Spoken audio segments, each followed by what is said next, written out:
ओम नमः शिवाय। रुद्र संहिता खंड 1 अध्याय 14। विभिन्न पुष्पों, अन्नों और जलादि धाराओं से शिव जी का पूजा का महत्व। ब्रह्मा जी बोले, नारद, जो लक्ष्मी प्राप्ति की इच्छा रखता हो वह कमल, बिल्वपत्र, शतपत्र, शंखपुष्प से भगवान शिव की पूजन करे। ब्राह्मण, यदि 1,00,000 की संख्या में इन पुष्पों द्वारा भगवान शिव का पूजन संपन्न हो जाए तो सारे पाप नाश हो जाते हैं और लक्ष्मी जी की भी प्राप्ति हो जाती है, इसमें संशय नहीं है। प्राचीन पुरुष ने 20 कमलों का एक पृष्ठ बताया है। 1 सहस्त्र बिल्वपत्रों को भी एक पृष्ठ कहा गया है। 1 सहस्त्र पत्र से आधे पृष्ठ की परिभाषा की गई है। 16 फलों का एक पृष्ठ होता है और 10 टंकों का एक फल। इस मान से पत्र, पुष्प आदि को तोलना चाहिए। जब पूर्वोक्त संख्या वाले पुष्पों से शिव जी की पूजा हो जाती है तब सकाम पुरुष अपने संपूर्ण अभीष्ट को प्राप्त कर लेता है। यदि उपासक के मन में कोई भी कामना न हो तो वह पूर्वोक्त पूजन से शिव रूप हो जाता है। मृत्युंजय मंत्र का जब 5,00,000 जब पूरा हो जाता है तब भगवान शिव प्रत्यक्ष दर्शन देते हैं। 1,00,000 के जप से शरीर की शुद्धि होती है। दूसरे लाख के जप से पूर्व जन्म की बातों का स्मरण होता है। 3,00,000 पूर्ण होने पर संपूर्ण काम्य वस्तुएं प्राप्त हो जाती है। 4,00,000 का जप होने पर स्वप्न में भगवान शिव का दर्शन होता है और 5वें लाख का जप जो ही पूरा होता है भगवान शिव उपासक के सम्मुख तत्काल प्रकट हो जाते हैं। इसी मंत्र का 10,00,000 जाप हो जाए तो संपूर्ण फल की सिद्धि हो जाती है। जो मोक्ष की अभिलाषा रखता हो वह 1,00,000 दर्भों द्वारा शिव का पूजन करे। मुनि श्रेष्ठ, सर्वत्र लाख की ही संख्या समझनी चाहिए। आयु की इच्छा रखने वाला पुरुष 1,00,000 दुर्वाओं द्वारा पूजन करे। जिसके पुत्र की अभिलाषा हो वह धतूरे के 1,00,000 फलों से पूजन करे। लाल डंठल वाला धतूरा पूजन में शुभदायक माना गया है। अगस्त के 1,00,000 फूलों से पूजा करने वाले पुरुष को महान यश की प्राप्ति होती है। यदि तुलसी दल से शिव की पूजा करे तो उपासक को भोग और मोक्ष दोनों सुलभ होते हैं।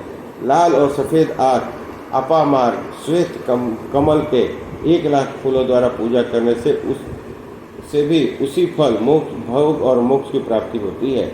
जपा, अड़हुल के 1,00,000 फूलों से हुई पूजा शत्रुओं को मृत्यु देने वाली होती है। करवीर के 1,00,000 फूल आदि शिव पूजन के उपयोग में लाया जाए तो वहाँ रोगों का उच्चाटन करने वाले होते हैं। बंदूक, दोपहरिया के फूलों द्वारा पूजन करने से आभूषण की प्राप्ति होती है। चमेली शिव की पूजन करने से मनुष्य वाहनों का उपलब्ध कराता है, इसमें संशय नहीं है। अलसी के फूलों से महादेव जी का पूजन करने वाला पुरुष भगवान विष्णु को प्रिय होता है। समी के पत्रों से पूजन करके मनुष्य मोक्ष प्राप्त कर लेता है। बेला के फूल चढ़ाने से भगवान शिव अत्यंत शुभ लक्षणा पत्नी प्रदान करते हैं। जूही के फूलों से पूजा किया जाए तो घर में कभी अन्न की कमी नहीं होती। कनेर के फूलों से पूजा करने पर मनुष्यों के वस्त्र की प्राप्ति होती है। सेदुआरी, शेफालिका के फूलों से शिव का पूजन किया जाए तो मन निर्मल होता है। 1,00,000 बिल्वपत्र चढ़ाने पर मनुष्य अपनी सारी काम्य वस्तुएं प्राप्त कर लेता है। हर श्रृंगार के फूलों से पूजन करने पर सुख संपत्ति की वृद्धि होती है। वर्तमान ऋतु में पैदा होने वाले फूल यदि शिव की सेवा में और समर्पित किए जाए तो मोक्ष देने वाले होते हैं, इसमें संशय नहीं है। राई के फूल शत्रुओं को मृत्यु प्रदान करने वाले होते हैं। इन फूलों को 1,00,000 की संख्या में शिव के ऊपर चढ़ाए तो भगवान शिव प्राचुर फल प्रदान करते हैं। चंपा और केवड़े को छोड़कर से सभी फूल भगवान शिव को चढ़ाए जा सकते हैं। विप्र पर महादेव जी के ऊपर चावल चढ़ाने से मनुष्य को लक्ष्मी पड़ती है। ये चावल अखंडित होने चाहिए। इसमें उत्तम भक्तिभाव से शिव के ऊपर चढ़ाना चाहिए। रुद्र प्रधान मंत्र से पूजा करके भगवान शिव के ऊपर बहुत सुंदर वस्त्र चढ़ाए, उसी पर चावल रखकर समर्पित करें जो उत्तम है। भगवान शिव के ऊपर गंध, पुष्प आदि के साथ एक श्रीफल चढ़ाकर धूप आदि निवेदन करें तो पूजा का पूरा फल प्राप्त होता है। वहाँ शिव के समीप 12 ब्राह्मणों को भोजन कराएं। इससे मंत्रपूर्वक संगोपांग लक्ष्य पूजा संपन्न होती है।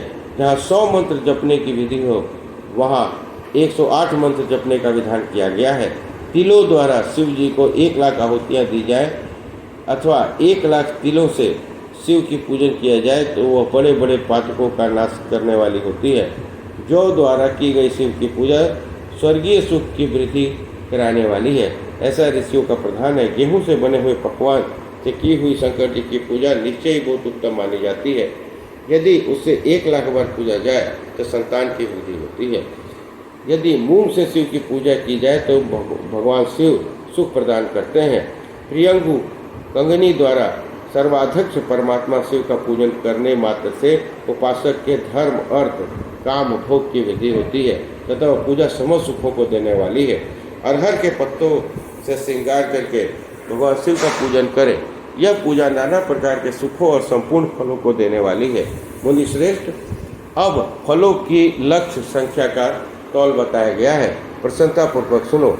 सूक्ष्म मन का प्रदर्शन करने वाले व्यास जी ने एक प्रस्थ शंख पुष्प को 1,00,000 बताया है। 11 प्रस्थ चमेली के फूलों को हो तो वही 1,00,000 फूलों का मान कहा गया है। जूही के 1,00,000 फूलों का भी वही मान है। राई के 1,00,000 फूलों का मान 5.5 प्रस्थ है। उपासक को चाहिए कि वह निष्काम होकर मोक्ष के लिए भगवान शिव का पूजन करे। भक्ति भाव से विधि पूर्वक शिव की पूजा करके भक्तों के पीछे जलधारा समर्पित करनी चाहिए। ज्वर में जो मनुष्य प्रलाप करने लगता है उसकी शांति के लिए जलधारा शुभ कारक बताई गई है। सतरुद्रीय मंत्र से, रुद्री के 11 पाठ से, रुद्र मंत्रों के जाप से, पुरुष सूक्त से, 6 ऋचा वाले रुद्र सूक्त से, महामृत्युंजय मंत्र से, गायत्री मंत्र से अथवा शिव के शास्त्रोक्त नामों के आदि में प्रणव और अंत में नमः पद जोड़कर बने हुए मंत्रों द्वारा जलधारा आदि अर्पित करनी चाहिए।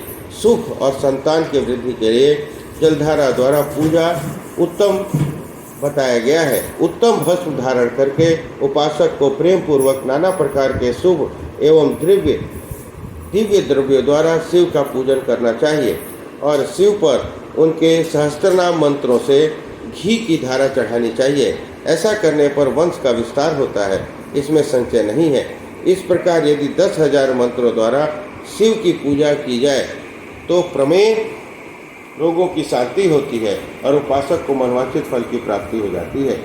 यदि कोई नपुंसकता को प्राप्त हो तो वह घी से शिव जी की भली भांति पूजन करे तथा ब्राह्मणों को भोजन कराए।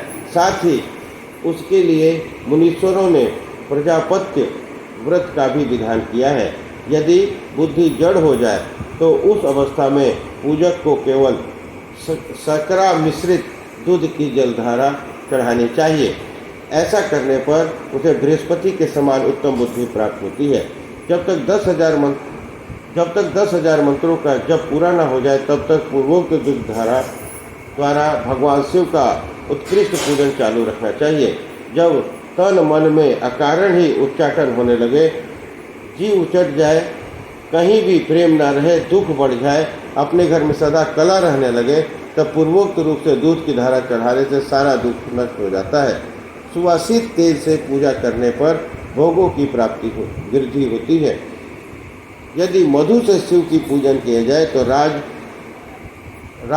क्षमा का रोग दूर हो जाता है। यदि शिव पर ईख की जलधारा चढ़ाई जाए तो संपूर्ण आनंद की प्राप्ति कराने वाली होती है। गंगा जल की धारा तो भोग और मोक्ष दोनों फलों को देने वाली है। ये सब जो धाराएं बताई गई हैं, इन सबको महामृत्युंजय मंत्र से चढ़ाना चाहिए। इसमें भी उक्त मंत्र का विधिवत 10,000 जाप करना चाहिए और 11 ब्राह्मणों को भोजन कराना चाहिए। इस प्रकार रुद्र संहिता खंड 1 अध्याय 14 समाप्त हुआ। बोलो हर हर महादेव।